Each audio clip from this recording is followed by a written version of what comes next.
Hey guys, it's Jen and I'm here to share an Allie Edwards story kit layout with you today. Now the Learn story kit is the story kit for this month and I have it sitting here next to me. And I thought that I would document something that I've been learning lately, which is to watercolor. And the other day I created this watercolor painting. I didn't know what I was going to do with it. It was kind of fun, but just like I just made it for fun. It wasn't like anything finished or that I thought I would use for anything, but I decided that because the watercolor paper was big enough, I could make it into a 12 by 12 layout. So what I did was I just cut it down and then made it so that I could use one whole piece for layout, and then this one I can use on another layout if I want to. So that's where I'm going to start. I have just a random photo of me that kind of, my shirt matches the colors in the flowers here, so that's what I decided to use. And I'm going to use bits and pieces from the Learn story kit in this layout, so I will go ahead and put you on fast forward and show you how I'm going to do that. So to start with here, I'm just looking through the kit and kind of pulling some pieces that I think might work for this. I'm thinking about the colors and also what they say, and when I started this layout, I definitely thought I was only going to use the physical kit, but you'll see here in a bit I will end up printing some things from the digital kit, and that is because the digital kit allows me to customize the colors, and I decided that with this I wanted to do that.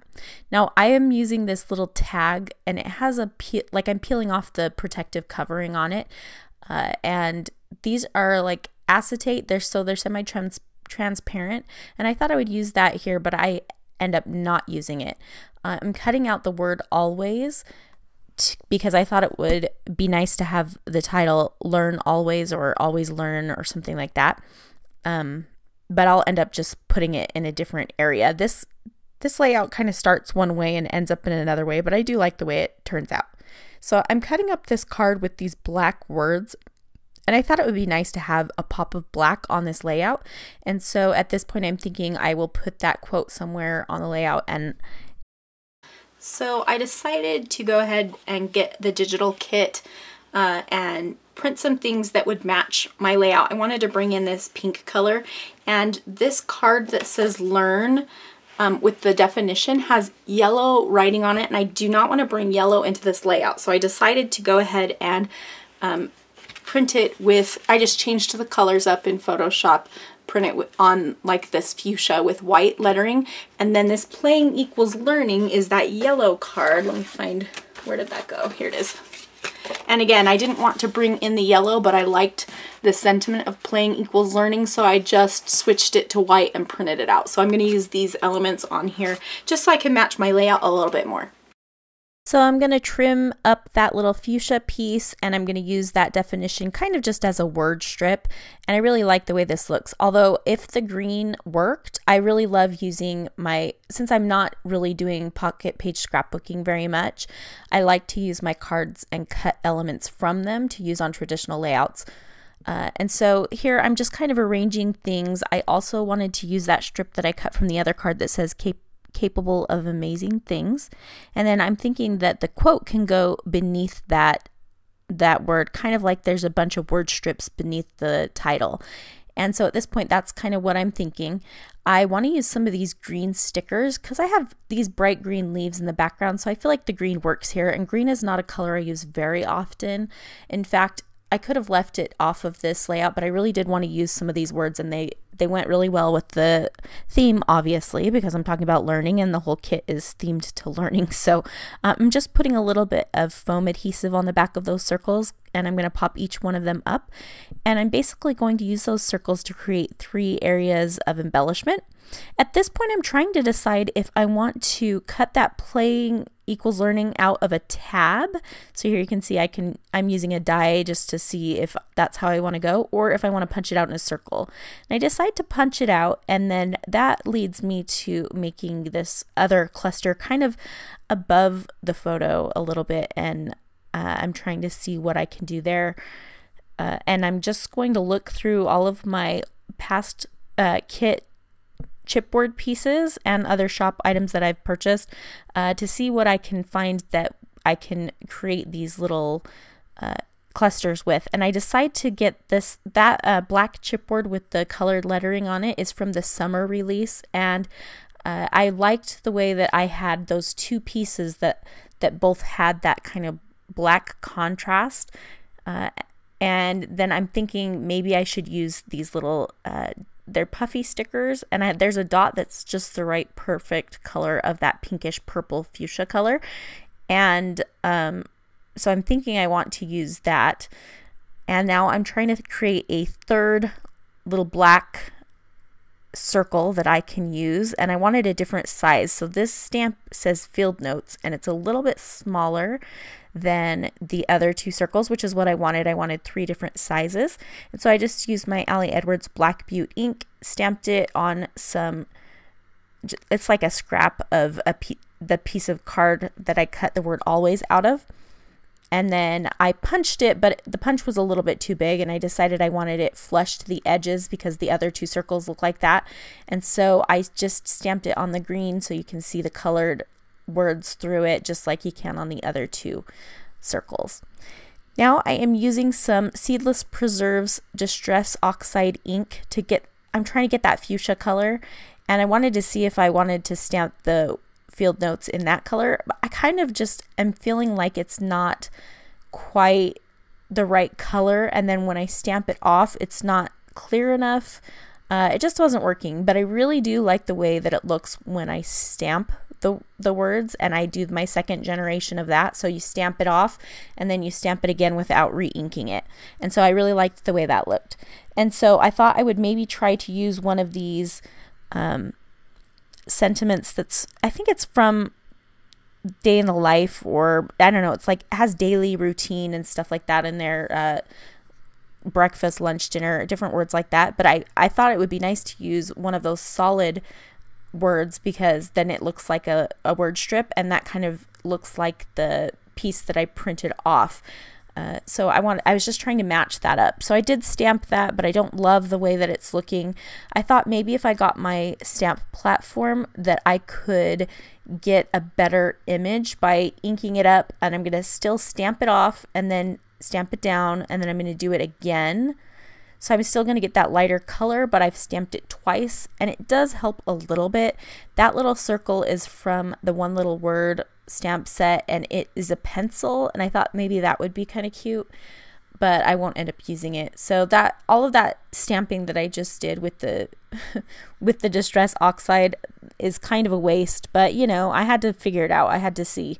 So I'm going to go ahead and glue down my photo. I decided that I want to move it up just a little bit because I want there to be a little bit more room at the bottom for those word strips.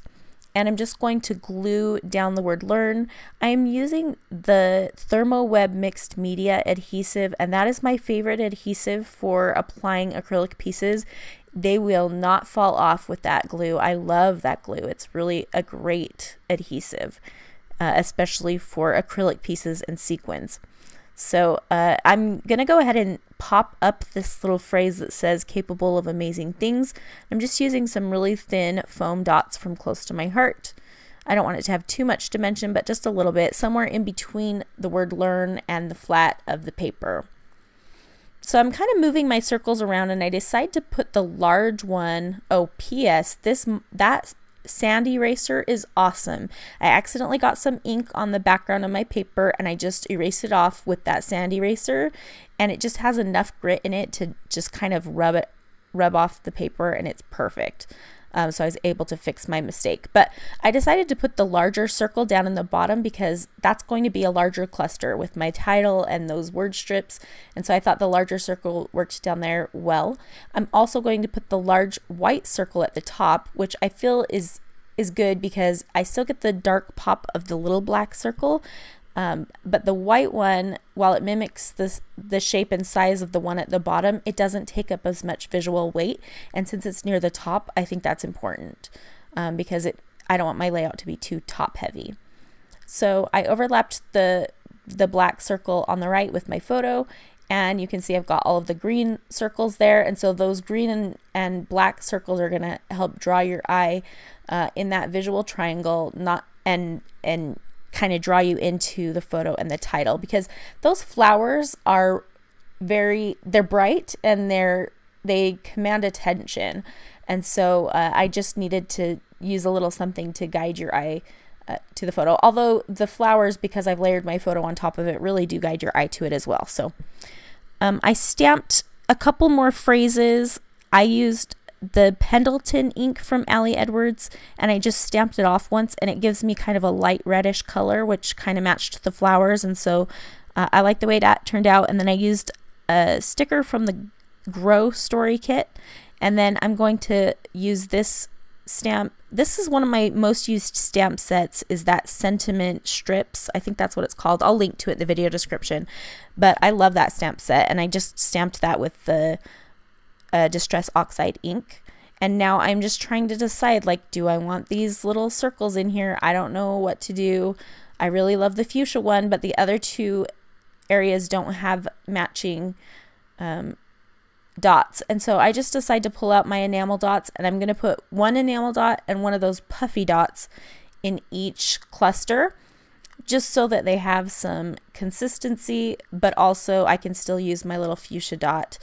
And I like the way it ends up looking. I don't want the dots to get too lost, and on top of the flowers they really were getting lost, which is not a huge deal, but you know, I was just looking for something. Sometimes I get something in my mind and I just can't move past it, and I have to make it work, and that's how I was feeling with that fuchsia little dot there.